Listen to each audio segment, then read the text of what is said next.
am over here at the base. Went back home last night. I was supposed to be hunting this morning, but had a few things I had to deal with, so didn't really get an opportunity to do any hunting this morning, but I'm back again today. We got a wind that's blowing west. Okay, so behind me here, I don't know if you guys can see over there where that light pole is. That's pretty much where the border of the property line is. That's Williams' farm there, and they have a lot of crops and stuff they just planted a couple months ago, so I'm seeing a lot of tracks, a lot of trails coming in across this field. I'm willing to bet that these deer are crossing this in the evening to feed over there and then coming back across in the morning. So my plan today, I don't know if you guys can see that little island there where that big old black cloud is. That's where one of my feeders is. However, I'm not going to be hunting over my feeder today. I have a set of trails just behind me right here that all intertwine. And I found a really, really nice tree that's kind of right in the middle where I can get all the trails merging together.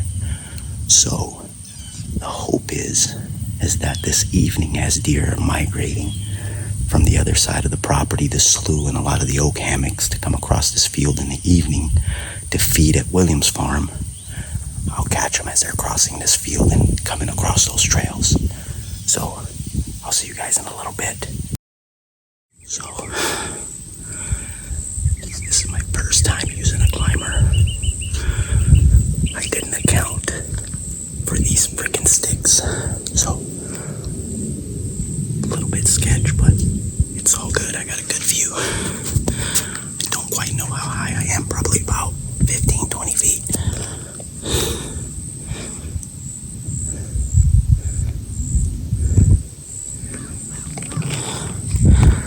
I can kind of see everything here. So, trails all around me.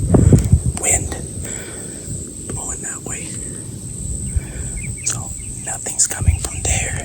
Everything is going to come from the east.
Those 3 does come in. They were hanging out for a long time, and I waited and waited. I saw the boar hog. You'll see it on the earlier video. I'll show you guys when I cut from the beginning. He came exactly where I knew they would be coming from. I set up here for the first time today, and I'm pretty fucking excited. I just got his ass. So they've been coming across this barbed wire fence and right under it, and I've been watching the tracks and everything like that. So my feeder is about, I'd say, 150 yards to my south, and I figured I've been hunting my feeder this whole time, and I've had really horrible luck hunting my feeder. These animals are pretty smart. There's a lot of feeders here on the property, and they always get downwind of it before they come in, so they're pretty intelligent, especially these big boar hogs. So I decided to do something a little bit different today.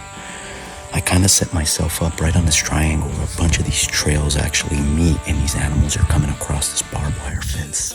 And I used my climber today, stayed away from my feeder, and boy did it pay off. Absolutely incredible.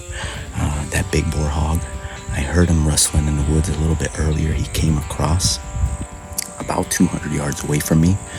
He went right under the fence and cut across the trail there towards where my feeder is. And those 3 does that came in just before him, they were feeding here for a long time. So I really had to stay nice and still because I'm kind of in an open area. I'm right on the edge of the trail, so I don't have a lot of cover up here. And I sat here and watched. And as soon as I heard some rustling in the woods, I saw the does' ears go up and they were staring. And you could see on the video as their tails go up and they start to hightail it out of here. That big boar hog comes in, and he just kind of came straight along that barbed wire fence. It looked like he was looking for a spot to cut under and go back out. And as he came across, I put that round right on his shoulder, and down he is. So I wanted to give it a little bit of time for these does to leave. You know, they had already run off, so obviously, you know, the gunfire kind of spooked them. But we don't have a doe tag here, so, you know, I'm not too worried about that. And I also didn't want to come down before they were long gone. So, all right, give me 2 seconds. I'm going to get down from my stand here, and I'll head over right to where the hog is right there. He's laying dead right there. He didn't move. I dropped him right where he stood.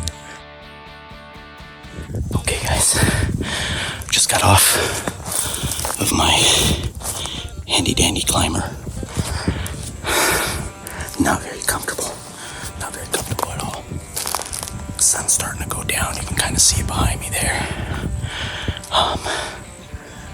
So just before sundown, this big old boar hog came through here, and we were able to tag him.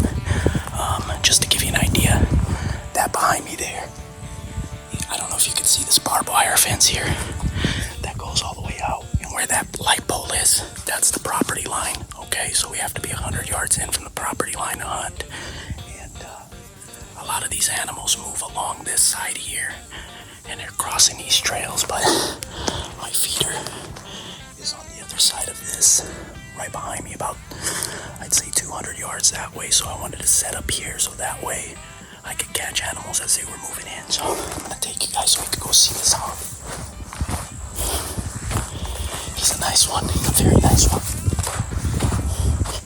Check it out. I'll show you guys what I was looking for. You see these trails?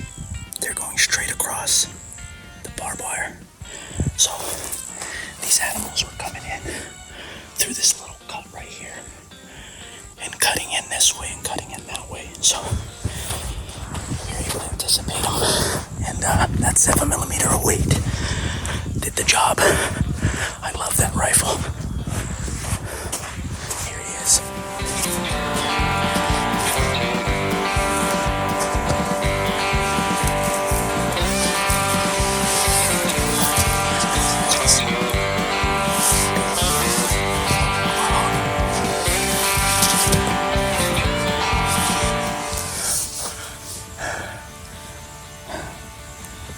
He's been eating pretty good. Not very heavy cutters, but nice pig nonetheless.